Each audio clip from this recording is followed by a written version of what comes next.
亲爱的朋友们，大家好，我是张德芬。现在我坐在美国田纳西州纳什维尔市的伊莎内在科学学院，坐在我旁边的呢，就是学院的创始人萨古鲁。他是一位相当具有远见的人道主义者，同时也是影响印度当代50名最重要的人士之一。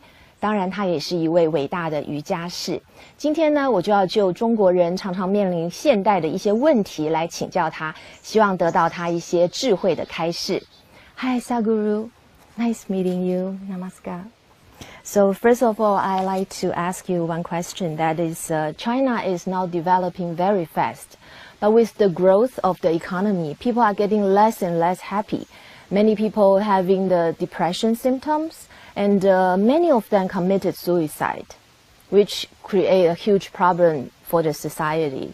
And for Chinese, we think depression is kind of a mental disease, so we are ashamed to talk about it or ask for help. Or we think it's just a temporarily emotional discomfort. We ignore it. So what do you think about depression? And is there any good methods to cure it? We can label human suffering in many different ways. You can call it varieties of depression, you can call it anxiety, you can call it stress, you can call it disease, you can call it madness. Yes. But essentially the problem is just this, that most human beings have not learned how to handle their own thought and emotion. Or in other words, most human beings have not learned how to handle their own intelligence. This is because right from your childhood, you're too busy wanting to conquer the world. You forgot that without having this in your control, this human mechanism, this body and this mind in your control, even if you go and sit on top of the world, still life will be miserable. So this is why inner engineering. By engineering the outside world, you will have comfort and convenience, but you will not have well-being. If well-being has to happen, you have to engineer your interiority the way you want it. When you say, today the Chinese are suffering from depression, we must understand, China as a nation is a single largest phenomena in terms of moving a large mass of people from extreme poverty to a certain level of affluence and economic and physical well-being. Probably never before in the history of humanity, nearly 1 billion people or more than 1 billion people have moved from poverty to affluence in a matter of one generation. Never before. When you move that rapidly, there will be some pains and aches. But one must understand it's all worthwhile, because being in a state of poverty or in a hopeless state of poverty means that a human being has no opportunity to find expression to their life, either in terms of one's genius, or their emotions, or their skills, or their many other capabilities. Nothing will find expression. So, when the outside becomes better than what it was in the past, we must also gear ourselves within. Otherwise, all this effort, a generation of people worked to bring you to this place as a nation, all their work will go waste if you sit and suffer depressions. All this was done believing that it will bring well-being. So as external situations get better, it is very important to work on the inner situations. So this is why inner engineering becomes very important. What inner engineering means is, we have understood that in the external world, unless you handle it right things won't work. We can call this science, technology, but essentially understanding the realities and doing the right thing about it. Isn't the same attitude and approach equally important when it comes to interiority? When it comes to inner well-being, people are trying to make it happen through belief, by looking up towards heaven, or by philosophies, by ideologies. No, inner well-being also needs to be approached in a scientific manner. As we understand that the external realities must be understood in a scientific manner and handled with appropriate technologies, similarly inner well-being must be approached as a science and handled with appropriate technologies. It is these technologies for well-being that I'm referring to as inner engineering. Okay. So can you share with us some words about inner engineering? It's some philosophy and also techniques about yoga asanas or breathing techniques or meditation that can help us to do the inner transformation. I would like to correct the question. There is no philosophy. Yes. No philosophy. Yes.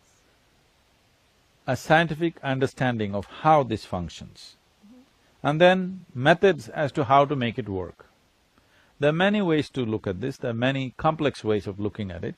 One simple way of looking at it is, see what you call as my body right now. They say, whoever measured it, they're saying that every second of your life, 37 followed by 21 zeros, that many chemical reactions are happening in this body. I'm asking you to just give you a perspective, 12 zeros means a trillion. So, 37 followed by 21 zeros, whatever that number, that many chemical reactions per second. I'm asking, have you even devised a supercomputer which can track that many chemical reactions? You cannot. But this is a supercomputer like that. Only problem is you have not even bothered to read the user's manual. Yes. So now, we want to teach you a technology through which you can create the right kind of chemistry. When I say the right kind of chemistry, today modern medicine and science is clearly telling you, every human experience has a chemical basis to it. What you call as peace is one kind of chemistry, what you call as joy is another kind of chemistry, what you call as ecstasy is another kind of chemistry, agony, anxiety, depression, stress, every human experience has a chemical basis to it. Now, we are looking at how to create a chemistry of blissfulness, that by your own nature, you're joyful, not because of something that's happening around you, because of what's happening within you, you're joyful. Right now, if you have to be joyful, we have to fix the entire world. Now in a generation, China as a nation has fixed many things on the outside. Now people are complaining about depression because unless you fix the interiority, your experience of life will not be good. Comfort and convenience will come, but well-being will not come. We have to understand this as a generation of people, wherever you may be, largely for most of the population on the planet, except for a certain population in the world, in certain parts of the world, largely for a whole lot of people on the planet, we're enjoying comforts and conveniences no generation ever knew in the history of humanity. We are the most comfortable generation ever, but we are not the most joyful or peaceful generation because we have not brought our inner chemistry to a state of peacefulness and joyfulness. So, there are technologies as to how to create a chemistry of joy. If your very chemistry is joyful, then you being joyful is not dependent or subject to what's happening around you. If right now someone else or something else can determine what happens within you, this is the worst form of slavery, isn't it? Somebody can make you happy, somebody can make you unhappy, somebody can make you stressful, somebody can make you depressed. This is the worst form of slavery because somebody is able to determine what happens within you. What happens within you must be 100% your business, isn't it? So, inner engineering is on many different levels, but the simplest way of expression is this. It is a way of fixing your chemistry so that it is joyful by its own nature. So when you're joyful by your own nature, one thing that happens to you is, there is no fear of suffering anymore, because you have taken the experience of your life into your hands. Only when there is no fear of suffering, you will walk full stride in your life. Otherwise, the very life becomes crippled in many ways. In our lives, if we do not do what we cannot do, that's not a problem. But in our lives, if we do not do what we can do, we're a disaster. But this is what will happen when you are not joyful by your own nature. The fear of suffering will not allow you to do even those things that you can do in your life. So, if you want to avoid this tragedy of life, that you are not a crippled life, one fundamental thing that should happen to every human being is that there is no fear of suffering. Whichever way the outside is, this is how I will be. If this assurance comes to you, then you will explore your life with much more profoundness than ever before. I can do my testimony because after I consistently practice the techniques you taught us, I feel really much better in my inner state, which never happened in my life before. I am a living testimony? Yes, yes. And all your disciples, when I met them, I can tell they are really in joy and happiness. I can show you people, in the last 10 years, they have not had a moment of stress, anxiety, anger, nothing. They just live peacefully and joyfully. Yes. But sometimes we see people, we can tell that they are suffering, you know. We know that as long as they change their attitude or perspectives about things, or even come to learn engineering, inner engineering, or practice it, their life will be much better. But they are very stubborn, they don't want to change. And these people, how can we help them, or how can they help themselves? Nobody enjoys suffering. There's no such thing. Suffering means no enjoyment, okay? You cannot enjoy suffering, but they think there is no other way. Yes. Because they have made investments in misery. Okay. What do you mean by investment in misery? They've invested in misery and they don't have the necessary wisdom and the strength to withdraw the investment or to dump the investment and build a new possibility. But this will not come by changing attitudes. This is the biggest problem. We are offering a simple technology. Why I'm insisting on this word technology is, technology does not demand belief system. Technology does not need that you have to worship it. You just have to learn to use it. Instead of learning to use it, they make a philosophy out of it. Then it doesn't work. See, you have a phone, you have to learn to use it. Instead of that, you every day light incense stick and worship it. It won't work that way. You just have to learn to use it. The same goes for this. Your body and your brain, you just have to learn to use it. You can't have attitude towards it. By changing your attitudes, it's not going to change. If you change your attitudes, socially you will be different. Within yourself you will not be different. Suppose you become very loving because somebody told you being loving is good. Other people will be deceived for some time, but you know, slowly it will build up within you and make you miserable, more miserable than ever before, because trying to love somebody is very stressful and painful. If your very chemistry is joyful, then you will respond to everything around you in a very pleasant manner. The pleasantness of emotion is what we call as love. Pleasantness of body is called health. Pleasantness of mind is called peace and joy. Pleasantness of emotion is called love and compassion. Pleasantness of your very life energies is called bliss and ecstasy. So instead of bringing pleasantness into your system, you're trying to practice it by changing attitudes. By changing attitudes, if you try to practice it, initially it feels nice, but after some time, that will be the most taxing thing in your life. trying to love, trying to smile, trying to be joyful, it'll not work. If you change the fundamentals of who you are, if you take away the friction within you, being peaceful, joyful, blissful is a natural consequence of that. So the joy we got from practicing inner engineering techniques is from what? The breathing, asanas, and the body work? And then get into the emotional part? Because the chemistry is changing. You can have it checked up. Oh. You can have it checked up, the very chemistry is changing. Many of you, even if you try to get angry, you can't get angry. Try and see. I see, okay. Well, here comes another question about intimate relationship.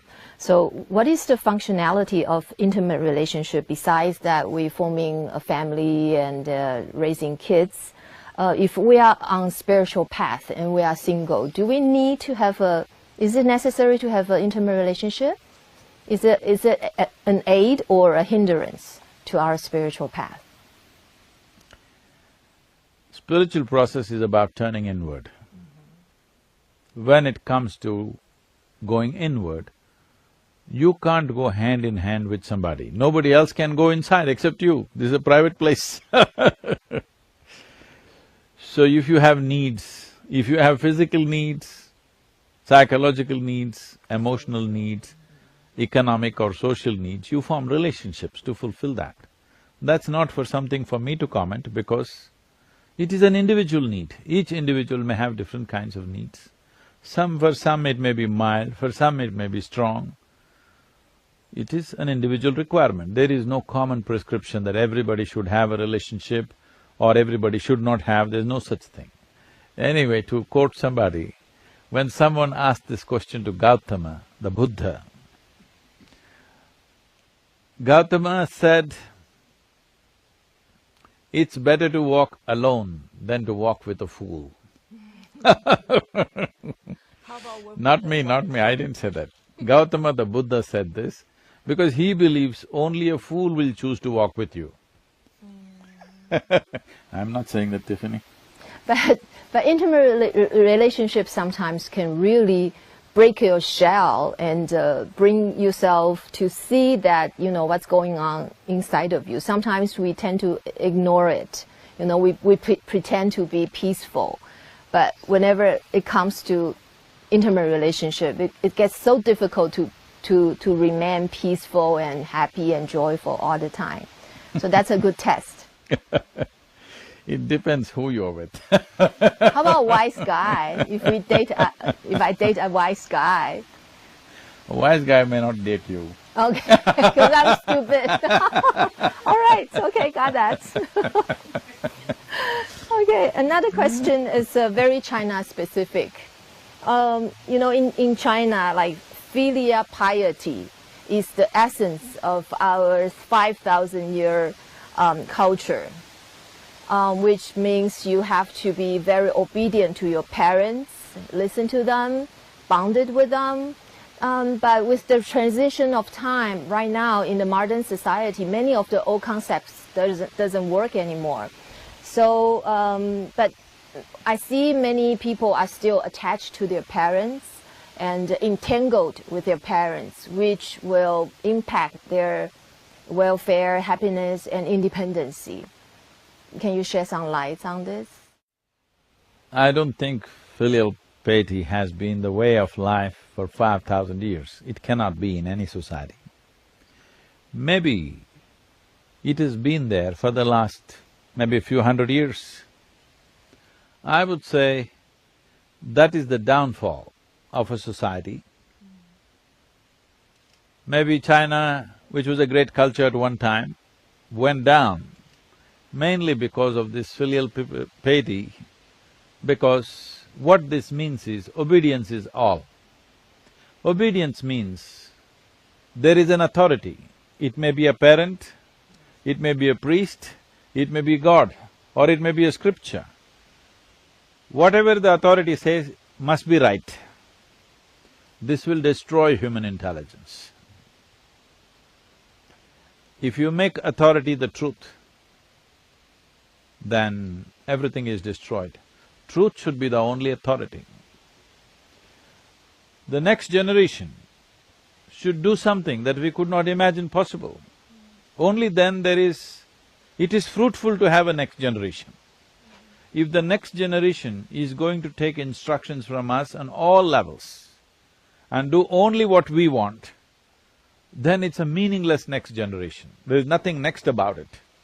It is just graveyard of the past popping up in future, which is waste of life. We produce a next generation because we believe it's a new possibility. If it's not a new possibility, it just takes instructions from the old, then it's a no good new generation.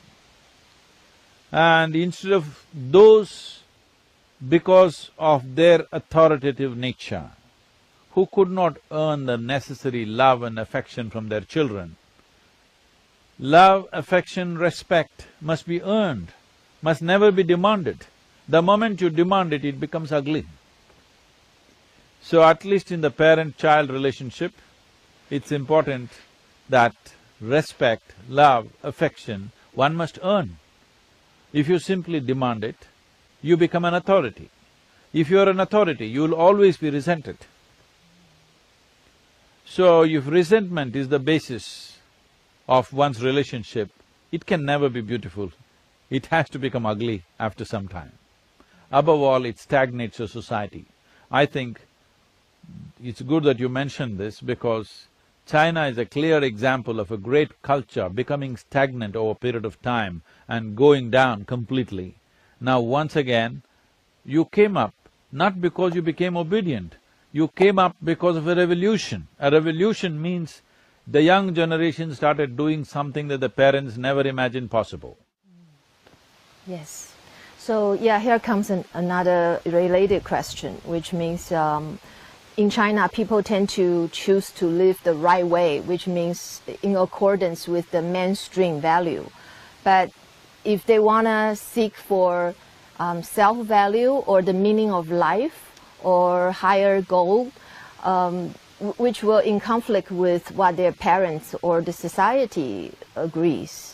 So, what's your suggestion? How should we live our life the best? And then how to live like truthfully and naturally?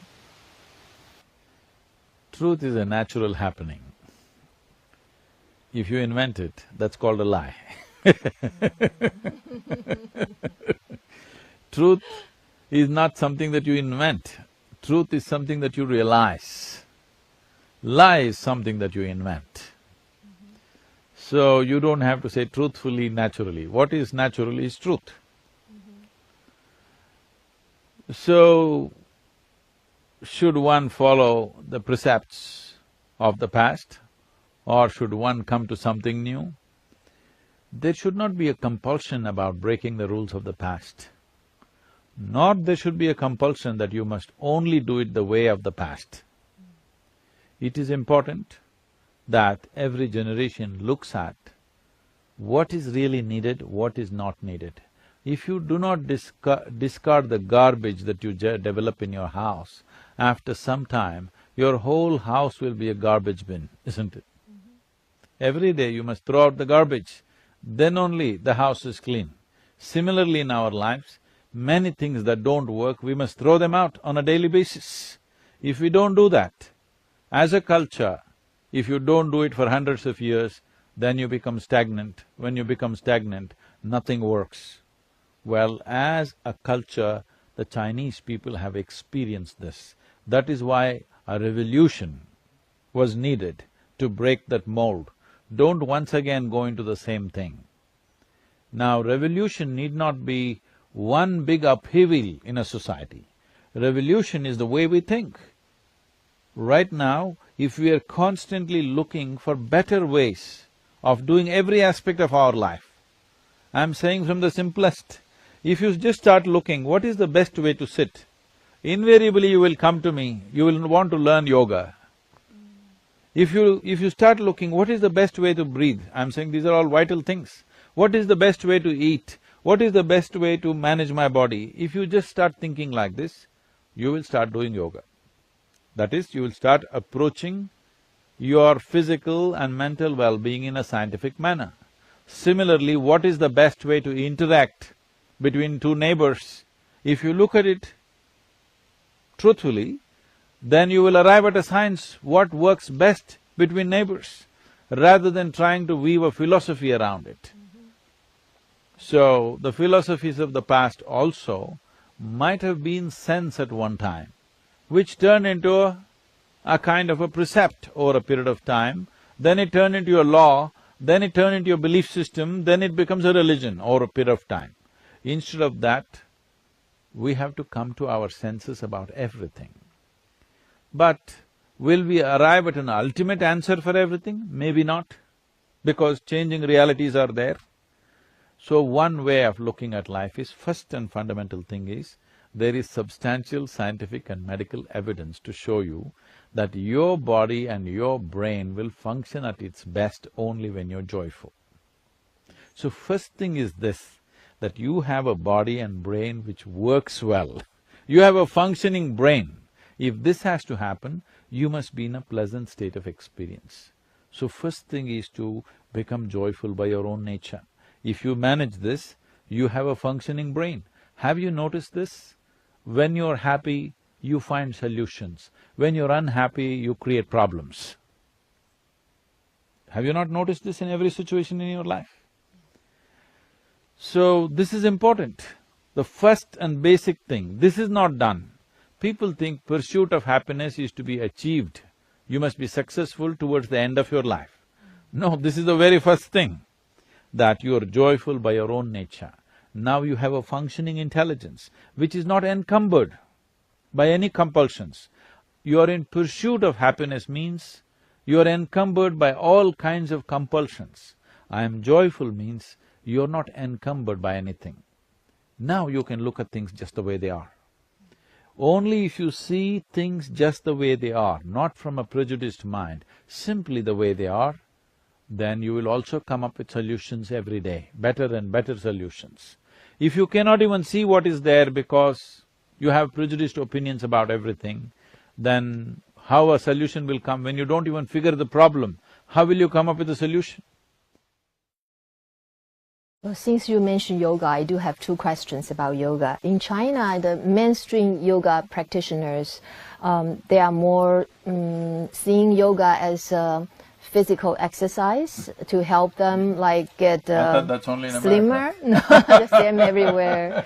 Get weight loss or enhance their health. So but for advanced practitioners, they may want to see how their practice can go inward to change the inner world. So do you have any suggestion on that? How do you do yoga from outward to inward? The word yoga means union. Are you breathing right now? Yes. You are. But most of the time, most human beings are not conscious that they're breathing. Breath means, on one level, you're in union with the rest of the atmosphere. That's what it means. If you breathe, you're breathing in the world in many ways. Today there is substantial evidence to show there is enormous memory in the air that you breathe. It has gone through so many things, everything is there in some sense. So, when you breathe, you're in union with the atmosphere around us. When you eat, you're in union with the earth which you walk upon. When you drink water, you're in contact with everything around you. But it's not in your experience. If, for example, if you are conscious, what you exhale, these trees are inhaling, what they're exhaling, you are inhaling. Suppose you were conscious, not in your mind, not as a thought, but as a living experience. You understood, you experienced that one part of your lungs is actually the tree. If you experience this, do I have to teach you what is the right thing to do about the tree? Do I have to tell you? No. No. In United States, generally these things are referred to as woods because they need furniture at home. Their homes are built with wood. So they need wood. So whoever came here first, they saw the tree and they called it a wood. If you had no compulsions of furniture, if you really looked at a tree and inhaled what the tree is exhaling, you would see it as a part of your life. And it is. Will you realize this after all the trees are gone and your life is going? Or will you realize it now? This is the question. This is not just about… I'm not talking ecology, I'm talking about fundamental life-making material, the water that you drink, the air that you breathe, the food that you eat, the earth that you walk upon. These are all life-making material. This is your life, spread out there. When you gather it, you think it's me. When it's thrown around, you think it's not you. Yoga means you experience everything as yourself. Or in other words, breaking the boundaries of your physical boundary that you are in. But now, a whole lot of people are using yoga to consolidate their boundary. They think they're doing yoga to build abs. Instead of opening up the boundaries of your body, you're trying to consolidate the boundaries of your body. This is like using an airplane to dig into the earth. You know, if you want to dig into the earth also, there are borers which rotate. So you get an airplane where propellers are rotating and you try to dig into the earth, you will realize that it's not made for that purpose, and obviously you will be frustrated, and that's all that's happening right now. Every day you get up and twist and turn, after some time you'll get bored and say, hell with it. And you'll do something else after some time. Only if you use an instrument for the purpose for which it is created. If I ask you to unscrew this screw in the furniture, if you try with your hands, all your nails will go. I will allow you to use your teeth, they will also go. But if I give you a simple screwdriver, you will get it out, isn't it? I gave you a screwdriver, you don't know what to do with it, so you put it in your ears and turned it. Damage may happen, well-being will not happen. But a screwdriver can be fantastic if you know how to use it. If you don't know how to use it, it works against you. So I'm using a very simple basic example, but yoga is a very complex, very complex instrument or a technology. Far more complex than most people ever imagine. If you use it well, you can make the entire cosmos happen within you. That's what it means. Yoga means union. Union means if you sit here removing the boundaries of your physical nature, you can sit here experiencing the entire cosmos within yourself. But now, you're using the instrument of yoga to build a wall that nobody can crack.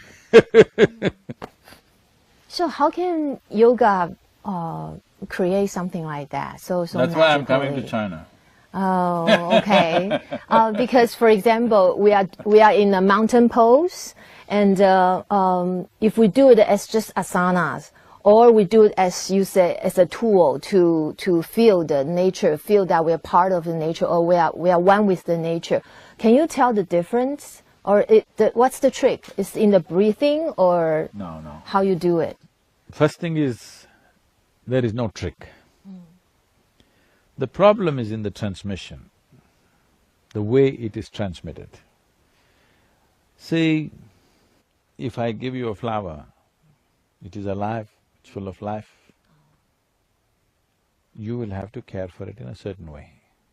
When I find you don't know how to hold a flower, there are people like this, I give them a flower, they will grab it like this. Those who don't know what it is, they will grab it like this, flower will die right there in their hands. So then, what to do? Then we will give you a plastic flower. All over China, there are lots of plastic flowers. In every hotel room I go, I see plastic flowers everywhere. Because for people who are unconscious, plastic flowers are best. Plastic flower only looks like a flower, but it's just a piece of plastic, it's not a flower. Flower means it is the peak of that life. A plant is there, what is the peak of its life? flowering, isn't it? It's the peak. Flower is a representation of the peak that life can attain to. But you make a plastic flower and give it because it's convenient, and you can hold it whichever way you want, you can even beat your children with it if they're not obedient. Now, you have a piece of plastic which you think is flower. So this is what is happening to yoga. Without the subjectivity, just the instructions are going. So you have a stillbirth. Isn't it better not to get pregnant than to have a stillbirth? So if fitness is what you're looking for, please go swim in the Yellow River, play tennis, climb a mountain, do something for fitness. Yoga definitely gives you fitness, not just physical fitness, it gives you fitness on all levels, but that is not the reason why you practice it. You practice yoga because you want to become one with everything. So in the transmission, there must be subjectivity. Right now, we have become slaves of objectivity because we are not using any other form of intelligence within us except the intellect. If you use only the intellect, is it true that intellect is useful only if it's sharp like a knife? You want a dull intellect or a sharp intellect? Sharp. Sharp. So it's a knife. Now you use a knife to stitch, you will only tear it further. Knife is not an appropriate instrument to stitch. If you want to stitch, you need something else. But now you're using a knife to stitch, it's not going to work. So, yoga, unfortunately, is going through this phase around the world that only the physical aspect, a stillborn child is being delivered. People think they got a baby. They don't have a baby, they have a dead baby. It still looks like a baby, of course, but it's not alive, it's not going to grow. If you have a plastic flower, it's not going to blossom, isn't it? So this is not going to blossom. Maybe you will get abs if you stretch and turn enough, but you are strengthening the wall instead of opening up the wall. So No, I'm only talking about the wall of your body, not the China wall. Yeah, okay. So the critical point is not how you do it, but how it was transmitted to you? Both. It is equally important. How it is transmitted is vital, but how you receive it is also important. How you practice it is also important. Without bringing those dimensions into the process, if you just bring a bunch of instructions, then it becomes a very objectified yoga. With this you may get physical fitness, but that is like using an airplane like a bullock cart. That which can fly, you make it crawl around, what is the use? If you see a bird whose wings are damaged and it cannot fly, do you feel sad about it? Yes? Yes. But if you see a buffalo without wings, you don't feel sad about it, isn't it? Because a buffalo is only supposed to do that. But when you see a bird which could fly and now it cannot fly, that saddens you, isn't it? If I was capable of becoming sad, looking at the yoga in the world, I would have become sad, but I've become incapable of becoming sad, so So what makes Isha Yoga different from normal yoga? subjectivity. Can you elaborate more on subjectivity? Isha Yoga is never taught by a professional teacher, never. Unless they hold it above their life. Unless they hold it more important than their life, I will not let them teach Isha Yoga. Not as a profession, not as a hobby, not as entertainment, no. You must hold it as something more important than your life. Then only we will let you teach, because only then we can load subjectivity into the yoga that is offered. Otherwise, you will become professional. If people pay you more, you will do little more. If people pay you less, you will do little less. It'll not work like that. Once that calculation comes, it will not work. Right now it's working the way it's working, because it's delivered through dedicated people who are willing to give their life for it. So when we practice Isha Yoga, we also have to give our life to it. That's the correct way to practice it? If you give your life to it, Or it will enhance your life in a way that you've not imagined possible. Yeah. But I am not demanding that out of every practitioner, but those who want to deliver must hold it that way, otherwise it'll not work. Could it be possible that we do Isha Yoga the way we do the normal technique, without spirit, without life, or make it like just a normal That is what… exercise? If you drive your airplane on the street and if you're happy, what can I do about it? Okay. I'm telling you it can fly. Okay. Thank you. That's… I think that's all the questions I have to ask. Thank you so much, Sadhguru. Thank you. Do you have anything to say to our China audience? I would say China is a very unique and a successful experiment of our generation. In the 20th century, probably one of the biggest happenings on the planet is the Chinese people rising above their poverty, Chinese people rising from the pits of poverty and lethargy into an active force in the world, which is a tremendous thing for any civilization to do. But it is also time that the Chinese people turn inward. The last generation maybe had no time even to think about their joy. But this generation must look at this, because a time has come from simply hard work to smart work has come. The previous generation spent its time in hard work. This generation must do the work in a smart manner. For this to happen, your brain and body must function at its best, and that will not happen unless you know how to be peaceful and joyful by your own nature. In the process of creating the external, if you destroy the internal, then the very purpose is defeated. We are burning the world for nothing if people are not happy in the end. This is the right juncture where, after having achieved a certain level of physical and material well-being, the Chinese people must also invest in their interiority. We must give up this insecurity that inner well-being will bring external lethargy. We must give up that idea, because you know from your experience, only when you're truly joyful, you're willing to do whatever is needed. When you're little depressed, we can't get you going, isn't it? You can't get a depressed person to be active and doing what is required to be done. But a joyful person is always willing to run and do things, not walk. He is willing to do everything possible, bend backwards if it's necessary. So this flexibility has to come into the Chinese people. This flexibility has to come into entire administration of the Chinese nation, because I think it's an incredible achievement that 1 billion people have been taken from the depths of poverty to a certain level of well-being in one generation. This is something that the humanity should be proud of, because never before such a thing has happened.